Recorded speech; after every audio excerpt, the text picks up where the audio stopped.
One time, my prospecting list landed me a $500,000 project with one phone call. Here's how.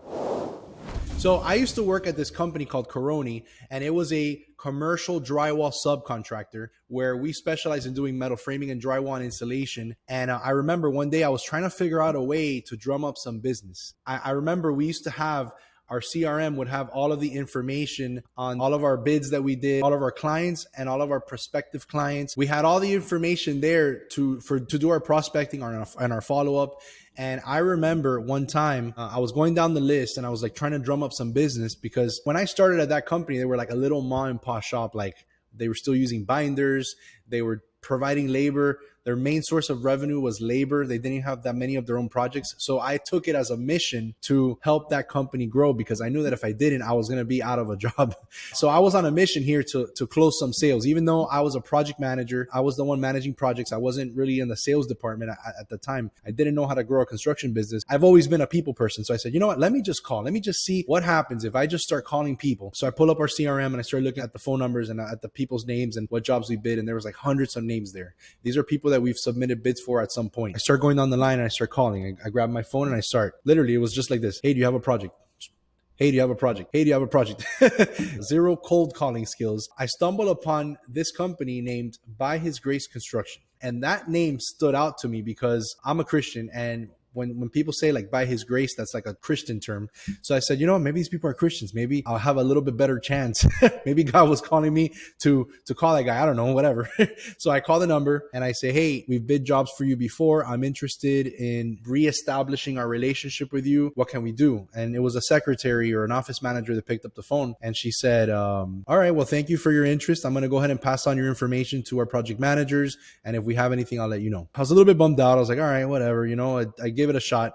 And I just kept going down on my list, because they kind of tell you that to be nice, but they're probably just going to hang up and not do anything, right? That's what I was thinking. So I think it was the next day, I get a phone call from a guy named JC. And he says, Daniel, I got your information from our office manager. Right now, we just started the demolition for a negotiated project. So they basically prepared their budget and they're doing what is called a cost plus contract. For a cost plus contract is basically, in this case, they're going to get all the subcontractor bids, prepare it for the owner, you know, three or four per trade. And then what they were going to do is they would just tack on a management fee, a percentage. So it's a cost plus contract with a guaranteed maximum price. So that's what a negotiated contract means, if you ever hear that. So he tells me, we have a negotiated contract for this building and we already started the demo, but we need to start the framing and drywall ASAP, and I don't have anybody. I was like, oh my gosh, perfect. So I get the plans. I go to my estimator. I say, hey, Gene, can you please bid this job like ASAP, like 911? And he goes, well, let me check my schedule. So he pulls up his schedule and he says, you know, I have availability for a week and a half from now. And I said, a week and a half? What? No. This needs to get submitted tomorrow.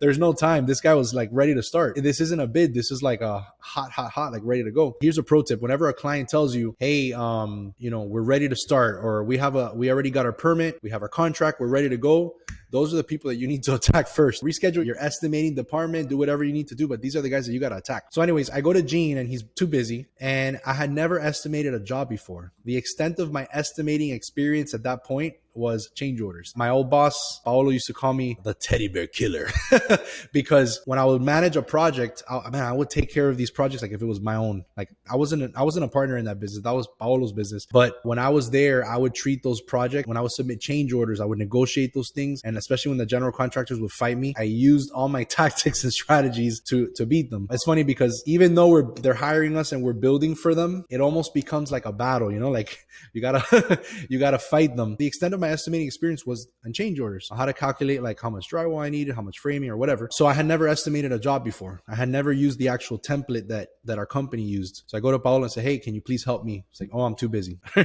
I'm like, all right, well, I'm on my own. I pull up PlanSwift. I start clicking the buttons. I remember I stayed late one day. I left like at super late at night, finishing the project because I really, really wanted to get this job. I prepared the proposal. I submitted it. Nobody reviewed my stuff. So I was like low-key freaking out a little bit. The next day I get a phone call from JC. Hey, I got your proposal. Your numbers look good. We want to hire you. But before we move forward, I need to meet Paolo because he's the owner. I was like, oh my gosh, this guy's going to give us a $500,000 contract. I was like freaking out. I go to Paolo. I call him, hey, we need to go to Miami Beach right now. We drove super fast to Miami Beach. We get there. We walked the job with JC. They had already demoed all of it. So they were ready to start like in 2 weeks. They were wrapping up their demo. And at the end of the walkthrough, I was still a little nervous because like I've never estimated a job, and I was hoping that I didn't underbid because then I would kind of look stupid. And then at the end of the day, Paulo turns to me and he says, Daniel, el trabajo estaba bien cobrado. In English, that's Daniel, the price that you submitted was well priced. And Paulo was this like 6'4" Uruguayan guy with a deep voice. He's one of those guys that has like a lot of presence when he goes places. So I was like super happy because I just landed us a $500,000 project by literally just asking people for work. So that is the secret. Like if you want to grow your business, literally go down a list. This is the power of the list. Go down your list, start calling people and say, hey, do you have projects? Do you have projects? Do you have projects? So I remember one of my coaching clients, he's a plumbing contractor. I told him this, just go back, call everybody you've worked with in the past, GCs, developers, property managers, whoever, and just ask them if they have more work. Boom, he did that. In a week, he had like 5 opportunities, 5 hot opportunities because these guys already knew him. And I was like, man, I can't believe it. Anyways, the moral of the story is, here's how you do it. Go on to your CRM. And if you don't have a CRM, literally pull out your phone. And I bet you have hundreds and hundreds and hundreds of phone numbers of developers, architects, GCs. And if you don't even have that, go to Google, go to maps.google.com. On the left, you're going to see the results, the search results. And you're going to put, for example, if you're a GC, you put architects in your city. So architects in Miami for me. Or you might put property managers, or maybe you're a subcontractor like I was, and you're looking for general contractors, just put general contractors near me. And then all of a sudden, you're going to have a list of hundreds and hundreds and hundreds. And Google has so many results that just literally pull out the phone and say, do you have a project? Do you have a project? Do you have a project? Do you have a project? It's that simple. How are you doing your prospecting? Go ahead and put your comments below and let me know what you think. Now, if you are interested in learning how to do this and you want to grow your construction business, I put together a free video training for anybody who watches my videos where I'm going to show you step by step how to grow your business from where you are today to sell your first $1 million or your next $1 million in construction. So go ahead and click below. It's a short 20-minute video. It's going to grow your business. It's going to help you. So click below, and I know it's going to help you grow your construction business.